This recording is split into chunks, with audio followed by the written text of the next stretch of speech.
is a daily routine. I got bruises all over my neck.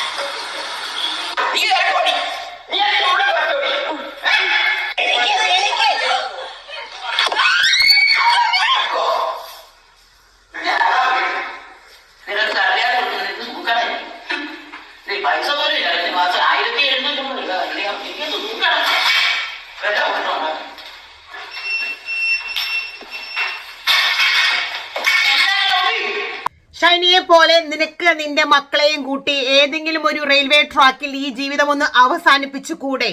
അല്ലെങ്കിൽ ഭർത്താവിന്റെ വീട്ടിലെ കടം മുഴുവൻ ഒരു മരുമകൾ വീട്ടണമെന്ന് ഒരു അമ്മായിയമ്മ നിർദ്ദേശം കൊടുക്കുന്നുണ്ടെങ്കിൽ എന്തുകൊണ്ടായിരിക്കും? കുറച്ചധികം കാര്യങ്ങൾ പറയാനുണ്ട്. ആദ്യമായി നമ്മുടെ ചാനൽ കാണുന്ന ആളുകളാണെങ്കിൽ സബ് ചെയ്യാൻ മറക്കരുത്. അതുപോലെ തന്നെ നിങ്ങളുടെ അഭിപ്രായങ്ങൾ, അതാണ് നമ്മുടെ വീഡിയോയ്ക്ക് ഏറ്റവും കൂടുതൽ വേണ്ടത്. വീഡിയോ മാക്സിമം ഷെയർ ചെയ്യുക. കാരണം നമ്മൾ എന്നും പറയുന്ന ഒരു കാര്യമാണ്, എന്തെങ്കിലും വലിയൊരു ആപത്ത് സംഭവിക്കുമ്പോൾ നമ്മൾ പറയും. ഇപ്പൊ ഷൈനി എന്ന് പറയുന്ന സഹോദരിമാർ 2 കൊച്ചുമക്കളും മരിച്ചപ്പോ നമ്മൾ പറഞ്ഞത് എന്താണ്? ഇനി ഒരിക്കലും ഇതുപോലെ ഒരു ഷൈനി ഉണ്ടാകരുത് നമ്മൾ പറഞ്ഞില്ലേ. പക്ഷേ അതിനുവേണ്ടി നമ്മൾ കുറേ വീഡിയോസ് ചെയ്തു, നമ്മൾ കുറേ അഭിപ്രായങ്ങൾ പറഞ്ഞു, നമ്മൾ കുറേ ചില ആളുകൾക്ക് കേസ് കൊടുത്തു, ഒരുപാട് കാര്യങ്ങൾ നമ്മൾ ചെയ്യാൻ ശ്രമിച്ചു. പക്ഷെ അതിന് എന്തെങ്കിലും കാര്യങ്ങൾക്ക് നമുക്ക് എന്തെങ്കിലും ഒരു ഔട്ട്കം ഉണ്ടായോ? ഇനി നമ്മൾ പുതിയ ന്യൂസുകൾ വരുമ്പോൾ നമ്മൾ പുതിയ ന്യൂസുകളുടെ പിന്നാലെ പോവുകയാണ്. പക്ഷേ ആ മരിച്ചുപോയ അമ്മയ്ക്കും 2 മക്കൾക്കും നീതി കിട്ടിയോ? ഒരിക്കലും നീതി കിട്ടിയിട്ടില്ല എന്ന് മാത്രമല്ല, നമുക്കറിയാം അധികം വൈകാതെ ഇതിന്റെ പേരിൽ ജയിലിൽ കിടക്കുന്ന ഹസ്ബൻഡായ നോബി പുറത്തിറങ്ങി വരും. ഇതിലെ ഏറ്റവും നമുക്ക് ദേഷ്യം വരുന്ന ഒരു കാര്യം എന്ന് പറഞ്ഞാൽ, അല്ലെങ്കിൽ ഏറ്റവും നമുക്ക് നിരാശ തോന്നുന്ന ഒരു കാര്യം എന്ന് പറഞ്ഞു കഴിഞ്ഞാൽ, ഇതിന്റെ പേരിൽ ഏറ്റവും കൂടുതൽ ആരോപണങ്ങൾ വന്നത് പാതിരി ബോബിയുടെ പേരിലാണ്.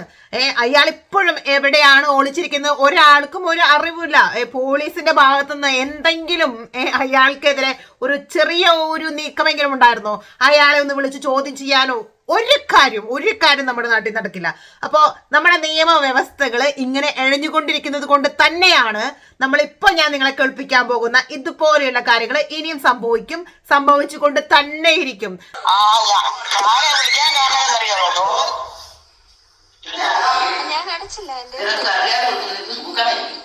അത് പറഞ്ഞിട്ട് കാര്യമില്ലല്ലോ. ഈ മാസം അടയ്ക്കാതിരിക്കാൻ പറ്റത്തില്ലല്ലോ. ലോൺ അടയ്ക്കാനല്ലേ ഈ പോയത് തന്നെ. ജോമോനോടോ വൈരാഗ്യം പെട്ടിട്ട് ലോൺ അടയ്ക്കാതിരുന്നത് ശരിയല്ല. നീ അതിനുള്ള പ്രതീക്ഷ ജോമോ കള്ളു കുടിക്കുന്നെന്ന് പറഞ്ഞ് കൊല്ലാൻ ചെയ്യാനായിട്ടോ? തല്ലി കൊല്ലാൻ പറ്റത്തില്ലല്ലോ നമുക്കിപ്പോ എന്നും പറഞ്ഞ. നിങ്ങളെ മനസ്സിലാക്കാത്ത ആളുകൾക്ക് കിട്ടാം. മരുമകളും അമ്മായിമ്മയും തമ്മിലുള്ള ഒരു സംഭാഷണമാണ്. അതിനകത്ത് അമ്മായിമ്മ സ്വന്തം മകൻ കാണിക്കുന്ന തെണ്ടിത്തരങ്ങൾക്ക് മൊത്തം ചുക്കാൻ പിടിക്കുക. അതായത് അവൻ കള്ളുപിടിക്കും എന്ന് പറഞ്ഞ അവനെ തല്ലിക്കൊല്ലാൻ പറ്റുമോ? ബാക്കി കാര്യങ്ങൾ നിങ്ങൾ തന്നെ കേൾക്ക്. ലോൺ അടച്ചില്ലെങ്കിൽ എന്റെ വീട് പറമ്പിച്ചിട്ട് ലോൺ അടയ്ക്കാം, എന്തെങ്കിലും ചെയ്യാം. നീ ലോൺ അടച്ച ആരോട് പിണങ്ങിയ ലോൺ അടയ്ക്കാൻ? എന്നോട് പിണങ്ങിയിട്ട് ഒരു കാര്യമില്ല. നിനക്കറിയാമല്ലോ, 1,85,000 രൂപയ്ക്ക് നീയും കൂടെ കൂടിയാണ് സ്വർണ്ണം പറയാൻ വെച്ചതല്ലേ. നീ എന്നോടൊരു വാക്ക് ചോദിച്ചില്ല. അമ്മ സ്വർണ്ണം എടുത്തോന്ന് പോലും എന്നോട് ചോദിച്ചില്ല. ഞാൻ നിന്നോട് പറഞ്ഞു, ചോദിച്ചോല്ലോ. നിന്നോട് ഞാൻ ഒന്നും ചോദിച്ചില്ല. എന്റെ സ്വർണ്ണം എടുത്തതാന്ന് പറഞ്ഞു, ഒന്നും ഞാൻ പറഞ്ഞില്ല. നീ ഇവിടെ വന്നപ്പോ നിന്റെ സ്വർണ്ണം മൊത്തം നീ എടുത്തു. ഞാൻ അമ്മയുടെ സ്വർണ്ണം എടുത്തോ എന്ന പലിശ അടച്ചോ? ഒരു വാക്ക് നീ എന്നോട് ചോദിച്ചില്ല. ഞാൻ ഒന്നും മറുപടി പറഞ്ഞില്ല. എനിക്ക് അതിന്റെ ആവശ്യമില്ല. ഞാൻ നിന്നോട് പറയത്തൂല. ഞാൻ വളരെ കഷ്ടപ്പെട്ട 3 വർഷം കൊണ്ട് എന്റെ വള വരെ വിറ്റിട്ട് ഞാൻ ആ സ്വർണ്ണം പണിയെടുത്തു. മനസ്സിലാകും? എനിക്ക് മനസ്സിലായല്ലോ.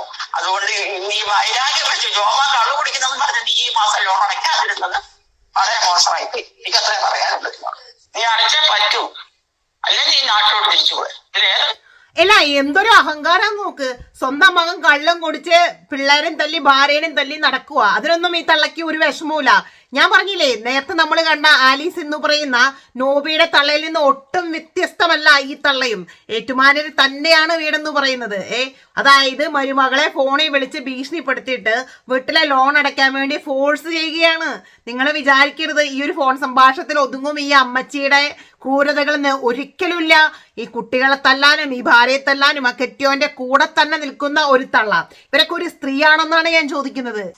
ഏറ്റുമാനൂരിലെ ഷൈനിയുടെയും 2 പെൺമക്കളുടെയും ആത്മഹത്യക്ക് ശേഷം കേരളം ഒരുപാട് ചർച്ചകൾ നടത്തി. അവരുടെ വേദനയ്ക്കൊപ്പം, ആ കുഞ്ഞുങ്ങളുടെ വേദനയ്ക്കൊപ്പം വേദനിക്കുന്നവരായിരുന്നു മലയാളികൾ. ഏറ്റുമാനൂരിൽ നിന്ന് തന്നെ മറ്റൊരു 2 പെൺമക്കളുടെ അമ്മയാണ് തന്റെ ദുരനുഭവം നേരിട്ട് പറയാൻ ന്യൂസ് 18 ആ വീട്ടമ്മ എന്നോടൊപ്പം ചേരുകയാണ്. അതിക്രൂരമായൊരു മർദ്ദനമാണ് ഉണ്ടായിട്ടുള്ളത്. എന്താണ് അന്ന് സംഭവിച്ചത്? അന്ന് ഹസ്ബൻഡ് അമ്മയും എന്നും പ്രശ്നങ്ങളാണ് ഞങ്ങൾ ഇറങ്ങി പോകാൻ വേണ്ടി. അന്നാണെങ്കിലും മോൾക്ക് എക്സാമിന്റെ സമയമായിരുന്നു. ഞങ്ങളുടെ കറണ്ട് ഓഫ് ചെയ്യുകയാണ് അമ്മ വന്ന്.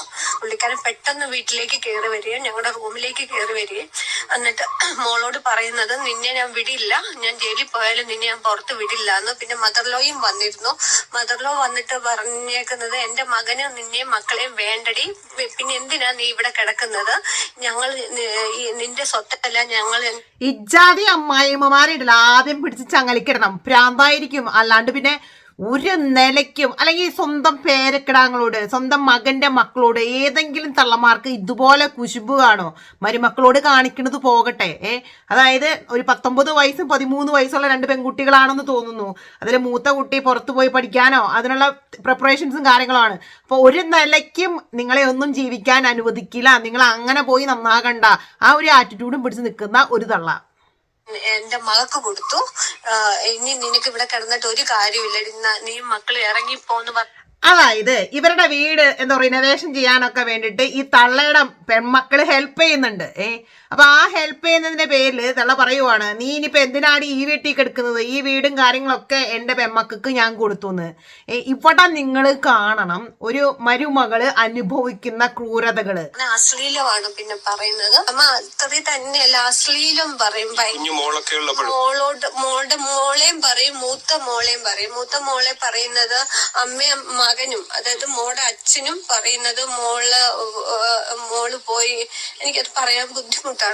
ഒരമ്മ എന്ന നിലയിൽ ഞാൻ അത് പറയില്ല. അത് കേൾക്കുന്ന ഒരു അമ്മയ്ക്ക് മാത്രമേ വിഷമം വരുള്ളൂ. ആത്മഹത്യ ചെയ്തുകൂടെ? അതെപ്പോഴും മദർലോ പറയുന്നത്, നിനക്ക് നാണമില്ലല്ലോടി ഇവിടെ നിൽക്കാനായിട്ട്, നാണം കെട്ടവളെ, എന്റെ മകളുടെ വീട്ടിൽ എന്റെ മകൾ 45 ലക്ഷം രൂപയ്ക്ക് ഞാൻ കൊടുത്തതാടി, നാണം കെട്ടവളെ, നീ പോയി ആത്മഹത്യ ചെയ്യടി മക്കളെയും കൊണ്ട്, നാണമില്ലാതെ നിൽക്കുന്ന എന്റെ മകന് വേണ്ടാത്തവളല്ലേ നീ, പിന്നെ മകന് വേണ്ടാത്ത നീ. ഷൈനിയുടെ സംഭവം ഉണ്ടായ ശേഷം എങ്ങനെ പറഞ്ഞു? ഷൈനിയുടെ സംഭവം ഉണ്ടായതിനു ശേഷം പറയുന്നത്, ഷൈനിയെ കണ്ടു അന്തസ്സുള്ള പെണ്ണാണ്, അവളെ പോലെ പോയി നീ കൊച്ചുമായിട്ട് വല്ല ട്രെയിൻ്റെ അടിയിൽ പോയി. ജോമോന്റെ അമ്മയുമാണ് പറയുന്നത് കേട്ടോ. അത് എന്നെ പക്ഷെ ഇപ്പോൾ എന്റെ അവസ്ഥ ഏകദേശം ഷൈനിയുടെ ഒരു അവസ്ഥയിലേക്ക് എത്തിക്കുവാണ് അവരെന്നെ.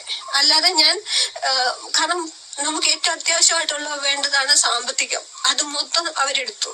പിന്നെ ഷട്ടർ സമാധാനമായിട്ടുള്ള അതില്ല, അവിടെ ഞങ്ങൾ താമസിക്കുന്നു എന്നേ ഉള്ള ഒരു മുറിക്കകത്ത്. ഷൈനി അന്തസ്സുള്ള പെണ്ണാണ്, ഷൈനിയെ പോലെ ആയിക്കൂടെ എന്നാണ് ഈ അമ്മയും മകനും ഈ സ്ത്രീയോട് ചോദിക്കും. അതുപോലെ തന്നെ ഈ വീഡിയോയില് ആ 19 വയസ്സായ കൊച്ചിനെ തള്ളിയിട്ട് ആ കൊച്ച് കഴുത്തിലൊക്കെ ബ്രൂയിസും കാര്യങ്ങളൊക്കെ, പിന്നെ 19 വയസ്സില്ലല്ലോ, അതുകൊണ്ട് അവരുടെ പേരും കാര്യങ്ങളോ ഫോട്ടോയോ ഒന്നും പുറത്തേക്ക് കാണിക്കുന്നില്ല. പക്ഷെ ഞാൻ പറയുന്നത്, ഈ വൃത്തികേട് കാണിക്കുന്ന ജോമോനും അവന്റെ അമ്മയും അവരാര് തന്നെയാണെങ്കിലും അവരുടെ മുഖവും കാര്യങ്ങളൊക്കെ ഈ സമൂഹത്തിന് മുന്നിലേക്ക് കൊണ്ടുവരണം. മാക്സിമം ആളുകള് ഇവർക്കെതിരെ പ്രതികരിക്കണം. ഒരുപാട് വട്ടം അവർ തന്നെ പോലീസിനെയൊക്കെ വിളിച്ച് പോലീസിന്റെയും അങ്ങനെ നിയമത്തിന്റെയും ഒക്കെ അനുമതിയോട് കൂടിയാണ് അവർ ആ വീട്ടിൽ താമസിക്കുന്നതെന്ന് അവർ പറയുന്നുണ്ട്. എന്തൊക്കെ ചെയ്തു കൊടുത്തു എന്ന് പറഞ്ഞാലും അവർക്ക് അവിടെ കിടന്നുറങ്ങാൻ, തലയ്ക്ക് തൊഴിലുണ്ടെങ്കിലല്ലേ കിടന്നുറങ്ങാൻ പറ്റത്തുള്ളൂ. 24 മണിക്കൂറും പണിയെടുത്ത് ഇവരുടെ വീട്ടിലുള്ള കടങ്ങള് എല്ലാ മാസം ലോണും കാര്യങ്ങളും ആ പെണ്ണ് തന്നെ വീട്ടണം. എന്നാൽ സ്വസ്ഥമായി കുറച്ചു നേരം കിടന്നുറങ്ങാൻ പറ്റുമോ? ഈവൻ ഒരു ലൈറ്റ് പോലും ഇടാൻ ഒരു സ്വാതന്ത്ര്യമില്ലാത്ത ഒരു വീട്. കുട്ടികൾക്ക് പരീക്ഷയാണെങ്കിൽ പഠിക്കാൻ പറ്റില്ല.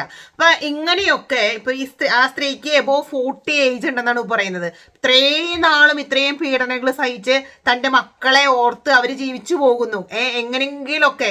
പക്ഷെ എത്ര പേരത് പുറത്തറിയുന്നുണ്ട്? ഇപ്പൊ ഞാൻ പറഞ്ഞു, ഇപ്പോഴാണെങ്കിൽ പോലും ഇവരുടെ ഒന്നും മുഖമോ അല്ലെങ്കിൽ ഇവരുടെ ഒന്നും ഐഡന്റിറ്റി ഒന്നും പുറത്തേക്ക് വരുന്നില്ല. സോ അവരിപ്പോഴും സേഫ് ആണ്. ഞാൻ പറയാണെന്നുണ്ടെങ്കിൽ ഇത് ചെയ്യുന്ന വൃത്തികെട്ട ജോമോൻ എന്ന് പറയുന്ന ഏറ്റുമാനൂരിലുള്ള ആരാണെന്നൊന്നും നമുക്കറിയത്തില്ല. കൂടുതൽ ഇൻഫർമേഷൻസും കാര്യങ്ങളും ഒന്നും ആ ന്യൂസ് ചാനൽ കാണിക്കുന്നില്ല. പക്ഷെ ഇവന്റെയൊക്കെ മുഖം പുറത്തേക്ക് വരണം.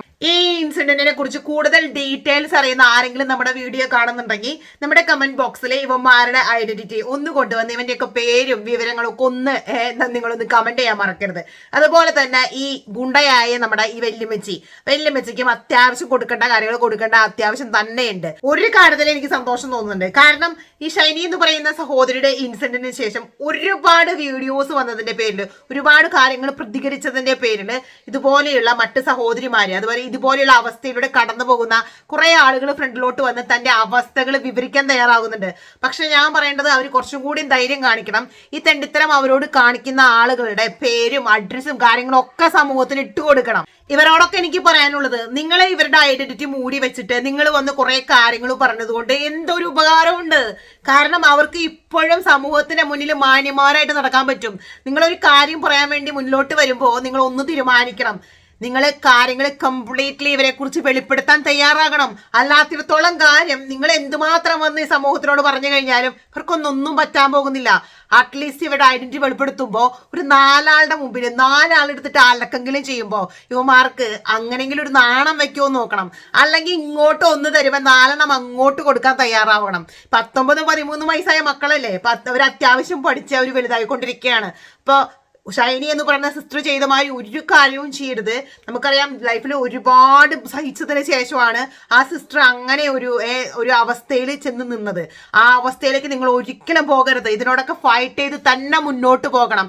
പക്ഷേ തങ്ങളെ സമൂഹത്തിൽ ജീവിക്കാൻ അനുവദിക്കാതെ സ്വന്തം വീട്ടിൽ കിടന്നുറങ്ങാൻ സമ്മതിക്കാത്ത ഒരു അമ്മയോ ആര് തന്നെയാണെങ്കിലും, ആ വീട്ടിൽ ആര് തന്നെയാണെങ്കിലും, കെട്ടിയവനാണെങ്കിലും അവന് പണിക്ക് പോകാൻ പറ്റത്തില്ല. പക്ഷെ നിങ്ങൾ പണിയെടുത്തുകൊണ്ട് വരുന്ന കാര്യങ്ങൾ വെച്ച് തിന്ന് മുടിച്ച് ജീവിച്ചിട്ട് വീണ്ടും നിങ്ങളുടെ മേത്ത് കുതിര കയറുന്നുണ്ടെങ്കിൽ അവനെതിരെ ശക്തമായ നിയമ നടപടികളുമായി മുന്നോട്ട് പോകണം. പറ്റുമെങ്കിൽ ഇവന്മാർക്കെതിരെയൊക്കെ ഒരു വട്ടം മുഖത്ത് നോക്കി ശക്തമായി പ്രതികരിച്ചു നോക്ക്. ഇവന്മാരൊക്കെ വാലും ചുരുട്ടി പൊക്കോളും. എന്തായാലും നിങ്ങൾ തുനിഞ്ഞിറങ്ങി. അപ്പൊ ഇവന്മാരൊക്കെ വലിച്ച് പുറത്തിട്ട് ഈ സമൂഹത്തിന്റെ മുമ്പില് ഇവരുടെയൊക്കെ ഉണ്ടല്ലോ ആ തനി കോണം കാണിച്ചു കൊടുക്കണം. എന്നാൽ മാത്രമേ ഇതിനൊക്കെ ഒരു പരിഹാരം ഉണ്ടാവത്തുള്ളൂ. മക്കളെയും കൊണ്ട് ജീവിക്കണ്ടേ, അവരെ പഠിപ്പിച്ച് നല്ല നിലയിലാക്കണ്ടേ. അതിന്റെ ഇടയ്ക്ക് കയറി നിന്നുകൊണ്ട് നിങ്ങൾ അധ്വാനിച്ച പൈസ കൊണ്ട് അവരുടെ വീട്ടിലെ കാര്യങ്ങളൊക്കെ നടത്തി സുഖിച്ച് ജീവിച്ചിട്ട് വീണ്ടും നിങ്ങളുടെ തന്നെ മെക്കിട്ട് കയറുന്നുണ്ടെങ്കിൽ അത് ഈ സമൂഹത്തോട് വിളിച്ച് പറയുക തന്നെ ചെയ്യണം. അതിനെ ഒരിക്കലും പിറകിലോട്ട് പോകരുത്. ഒരു കാര്യത്തിലെ സന്തോഷമുണ്ട്, അറ്റ്ലീസ്റ്റ് നിങ്ങളിത് വന്ന് പുറത്തോട്ട് പറഞ്ഞു. പക്ഷേ നിങ്ങളിത് ആരാണെന്നോ എവിടെ നിന്നാണെന്നോ ഒരു അറിവില്ലെങ്കിൽ ഒരാൾക്ക് നിങ്ങളെ ഹെൽപ്പ് ചെയ്യാൻ പറ്റത്തില്ല. എന്റെ പൊന്നു സഹോദരി, നിങ്ങൾ എന്തായാലും വന്ന് ഇവരുടെ കാര്യങ്ങൾ പറഞ്ഞു. അപ്പൊ അവരുടെ ഒരു ഫോട്ടോ അതുപോലെ തന്നെ ഇവന്റെയൊക്കെ ഫുൾ അഡ്രസ്സ് അങ്ങോട്ട് പുറത്ത് ജനങ്ങൾ അറിയട്ടെ എന്ന് വിചാരിച്ചുകൊണ്ട് രണ്ടും കൽപ്പിച്ച് തന്നെ മുന്നോട്ട് ഇറങ്ങുന്നേ. ഇപ്പൊ നിങ്ങളാരും വിചാരിക്കരുത് നിങ്ങൾ വന്നുകൊണ്ട് നിങ്ങൾ ആരാണെന്ന് പറഞ്ഞെന്ന് വെച്ചുകൊണ്ട് നിങ്ങൾക്ക് എല്ലാ സൈഡിലും അങ്ങനെയല്ല. അറ്റ്ലീസ്റ്റ് നിങ്ങളെ അറ്റാക്ക് ചെയ്യുന്ന ആളുകള് ഇപ്പോഴേ പറഞ്ഞു വെക്കണം. നിങ്ങൾക്കറിയാം ഷൈനി എന്ന് പറയുന്ന സഹോദരിയും ആ 2 കുഞ്ഞുമക്കളും മരിച്ചുപോയി. അതിനുശേഷം എന്തെങ്കിലും ഒരു തെളിവ്, ഒരു ആത്മഹത്യാ കുറിപ്പ് പോലും നമുക്ക് ആർക്കും കണ്ടുപിടിക്കാൻ പറ്റിയിട്ടില്ല അല്ലെ. അല്ലെങ്കിൽ അവരുടെ ഫോണിലും പ്രത്യേകിച്ച് വലിയ കാര്യങ്ങളൊന്നുമില്ല. നോബി പറഞ്ഞ 1-2 വാചകങ്ങളുടെ പേരിലാണ് ഇത് ചെയ്തതെന്നൊക്കെയാണ് പറഞ്ഞ് പരത്തുന്ന കാര്യങ്ങൾ. അപ്പൊ മരിച്ചാലും നമുക്ക് നീതി ഒന്നും കിട്ടാൻ പോണില്ല. നമുക്ക് നീതി കിട്ടണമെങ്കിൽ നമ്മൾ തന്നെ മുന്നിട്ടിറങ്ങണം. നമ്മൾ തന്നെ അതിനുവേണ്ടി ഫൈറ്റ് ചെയ്യണം. പറ്റുന്നുണ്ടെങ്കിൽ മാക്സിമം വീഡിയോസ് ഷെയർ ചെയ്യുക. അതുപോലെ തന്നെ ഇവന്മാരെ കുറിച്ചുള്ള എന്തെങ്കിലുമൊക്കെ ഇൻഫർമേഷൻസ് ഈ ചേച്ചി പറഞ്ഞ ഈ ജോമോനും അവന്റെ അമ്മയും ഏറ്റുമാനെടുത്ത് നിന്ന് ആർക്കും അറിയുന്നുണ്ടെന്നെങ്കിൽ ഒന്ന് കമന്റ് ഇടാൻ മറക്കരുത്. അപ്പോൾ കൂടുതൽ അപ്ഡേറ്റ്സ് ആയിട്ട് നമ്മൾ പെട്ടെന്ന് തന്നെ തിരിച്ചു വരും.